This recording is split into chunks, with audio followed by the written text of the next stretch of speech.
देखिए ये क्वेश्चन, इसमें पूछा जा रहा है कि विलयन की मोलरता क्या है। ठीक है, इसको स्मॉल एम से लिखते हैं। पहले तो देखो कहाँ का पेपर है, क्लास 12 है, बोर्ड है यूपी, केमिस्ट्री का पेपर है, 2023 का है, और कोड है 347 बीजेड, और पहले पार्ट का खा पार्ट है। इसमें हमें क्या है कि ये दिया गया है एसिटिक अम्ल। एसिटिक अम्ल दिया गया है, कितना है, 3 ग्राम है, और जिसमें इसको मिलाया जा रहा है यानी विलायक कितना है, बेंजीन है, वो 80 ग्राम है। अब आपको ये बताना है कि इसकी मोललता क्या होगी। ठीक है, कैसे करोगे, 80 ग्राम में मिलाया जा रहा है। ठीक है, तो यहाँ पर देखो,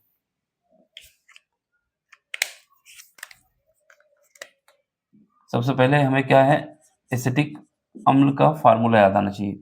एसिटिक अम्ल का जो फार्मूला है, अगर वो याद नहीं होगा तो फिर दिक्कत आ जाएगी। एसिटिक अम्ल, इसका फार्मूला होता है क्या, CH3COOH। ये याद होना चाहिए। जब ये याद होगा तो यहाँ से क्या निकाल लोगे, इसका परमाणु भार कितना है। एसिटिक अम्ल का परमाणु भार कैसे निकालोगे, यहाँ पर कितने कार्बन है, एक कार्बन है, कार्बन का परमाणु भार 12 होता है, मल्टीप्लाई 1 क्योंकि 1 है, प्लस हाइड्रोजन कितने हैं, 3 ये है, एक ये है, सॉरी कार्बन हमारे पास 2 है, एक ये कार्बन भी है ना, तो ये कितना आ जाएगा 12 इंटू 2। एक कार्बन ये है, कार्बन ये है, कितना आ गया 12 इंटू 2।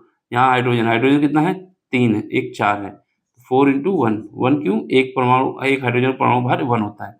ऑक्सीजन कितने हैं, 2 हैं, और एक ऑक्सीजन का 16 होता है, तो कितना हो जाएगा 16। इसको जोड़ कितना आएगा, ये 24 आ जाएगा, यहाँ पर हमारे पास 4 आ जाएगा, यहाँ पर 36 आ जाएगा।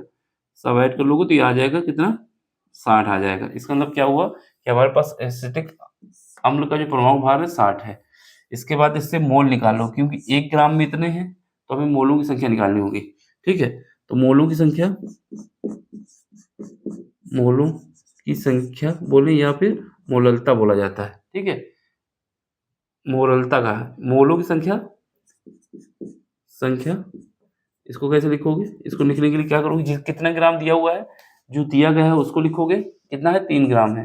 ठीक है, और उसके बाद क्या है, जो हमारा परमाणु भार है कितना है 60 है, इसको काटो कितना आ जाएगा, ये आ जाएगा 1/20। तो इसको जब एडजस्ट करना चाहोगे तो क्या आ जाएगा 0.05 आ जाएगा। ठीक है, ये मोलों की संख्या आ गई, मोलों की संख्या। अब इसके बाद क्या है, इसके बाद जिसमें मिलाया गया है, बेंजीन में मिलाया गया है, किसमें मिलाया गया है, बेंजीन में। तो इससे निकालने के लिए क्या करोगे, मोललता। मोललता जो होती है स्मॉल एम से लिखी जाती है, क्या होता है ये, मोललता। मोललता। ठीक है, इज इक्वल टू, यहाँ पे क्या लिखोगे, स्मॉल एम। यहाँ पर लिखना होगा जिसमें मिलाया जा रहा है उसके मोलों की संख्या क्या है, 0.05 है। ठीक है, कितना है 0.05, मोलों की संख्या 0.05 जिसमें मिलाया जा रहा है।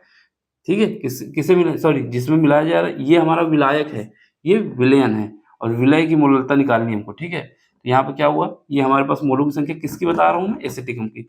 इसमें मिलाया जा रहा है बेंजीन में, बेंजीन का कितना है 80 दिया हुआ है। अब इसको सॉल्व कर लो, बस आंसर आ जाएगा। जब इसको सॉल्व करोगे तो कितना आ जाएगा, यहाँ पर हमारे पास हम ये लिख सकते हैं 0.5, सॉरी इसको हम ऐसे लिख दें, ये कितना है 0.05, और नीचे क्या है मेरे पास 80 है। अब इसको हमें सॉल्व करना है, इसका आंसर निकालना है। ठीक है, तो यहाँ पर जो ये हमारा जो होगा, ठीक है, इसके बाद देखो ये हमारा ग्राम में दिया हुआ है। हमेशा याद रखना, जो विलायक रखा जाता है नीचे, वो हमारा लिखा जाता है केजी में। किसमें लिखा जाता है, केजी में। तो इसको 1000 से डिवाइड कर दो। क्या बोल रहा हूँ, मोललता जब निकाली जाती है, मोलों की संख्या जो ये निकाली है, इसके बाद जिसमें मिलाया गया है उसका परमाणु भार केजी में लिखा जाता है। अब ये ग्राम में दिया हुआ है, 80 ग्राम दिया हुआ है, तो इसको क्या करोगे, 1000 से डिवाइड करोगे तो ये हमारा किलोग्राम में हो जाएगा। यहाँ 1000 से डिवाइड करोगे तो ये 1000 हमारा ऊपर पहुंच जाएगा। ठीक है, अब इसको यहाँ से काट दो, 0 से 0 कट जाएगा।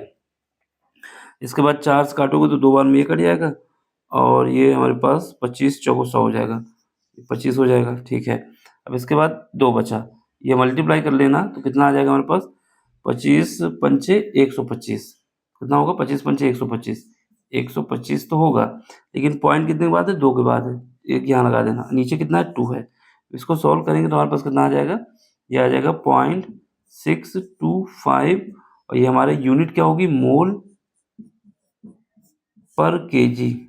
ये याद रखना, यहाँ पर जब मोललता हम निकालते हैं तो मोललता में जो ऊपर लिखा जाता है क्या लिखा जाता है, मोलों की संख्या, नीचे जो लिखा जाता है जो विलायक है उसका परमाणु भार लिखा जाता है, सॉरी परमाणु भार या फिर जो हमारे पास ग्राम होता है वो लिखा जाता है केजी में। केजी का मतलब है यहाँ ग्राम में, ये ऑप्शन में क्या दिया हुआ है, ग्राम में, तो हमें केजी में लिखना है।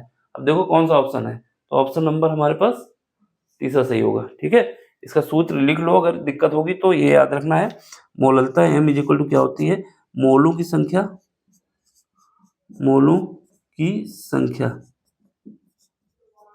ठीक है, ये मोलों की संख्या किसकी होती है, जिसको मिलाया गया, जिसको विलय कहा जाता है। ठीक है, विलय। और नीचे क्या लिखोगे, हमारे पास परमाणु, परमाणु भार जिसको केजी में लिखा जाता है, जो कि विलायक होता है। क्या होता है, विलायक। ठीक है, ये केजी में लिखना बहुत जरूरी है, केजी में नहीं लिखोगे तो फिर फंस जाओगे। ठीक, विलायक जो दिया हुआ है उसका भार लिखना है, लेकिन विलायक का भार हमारे केजी में लिखना है। ठीक है, ये हमें कितना दिया था, 80 ग्राम दिया था, इस वजह से हमने 1000 से डिवाइड करके इसको किसमें बदल दिया, केजी में बदल दिया है। ठीक है, तो ये याद रखना, बस आंसर हमारा ये हो जाएगा। देख लो, समझ लो, कहीं पर भी डाउट हो तो पूछे ना, सिंपल सा क्वेश्चन है। ये आया तो 1 नंबर में हो सकता है, 2 नंबर में आ जाए तो फिर ऐसे करके दिखा देना, बाकी 1 नंबर में आता है तो जल्दी से कर देना, ये फार्मूले लिखने की जरूरत नहीं है। समझ में आया हो तो लाइक शेयर सब्सक्राइब, बाकी मिलते हैं अगले लेक्चर में। Thank you for watching, bye, take care.